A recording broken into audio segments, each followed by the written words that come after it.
Gaano kalaki ang 1 bilyon? Kung sa oras, ang 1 milyong segundo ay katumbas ng 11.5 araw. Ang 1 bilyong segundo katumbas ng 31 years and 8 months. Now this is 1,000 pesos. Ito ay magiging pagkain para sa 2 hanggang 3 araw. Bigas, itlog, konting ulam, madaming sabaw.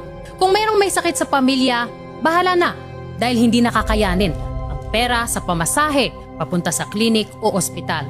Mas lalong hindi nakakasya ang pambili ng gamot. Sa mahal ng bilihin ngayon, ang 1,000 piso sa isang iglap, ubos agad. This is 10,000 pesos. Kung kumikita ka nito buwanan, mabubuhay ka. Pero survival mode. Renta, groceries, kuryente, tubig, pamasahe, kakayanin kung titipirin ng husto. Pero bawal magkaroon ng emergency.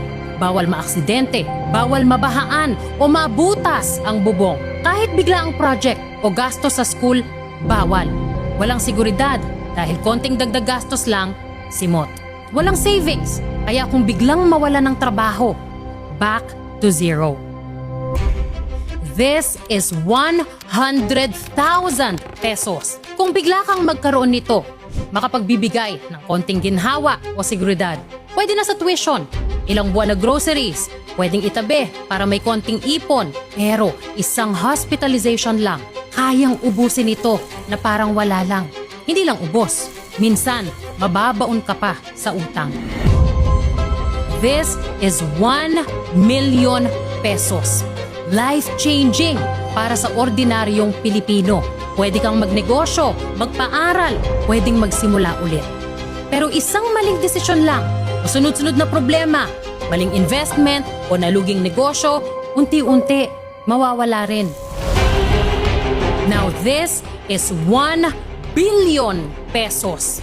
Ang 1 bilyon kayang pakainin ang 182,000 na pamilya sa loob ng 1 taon. Kayang magpatayo ng mahigit 1,000 classrooms at makapagpaaral ng libo-libong estudyante mula elementarya hanggang magtapos sila sa kolehiyo. Kayang magbigay ng libreng gamutan sa 1,000 pasyente. Kaya nitong pagaanin ang buhay ng maraming Pilipino.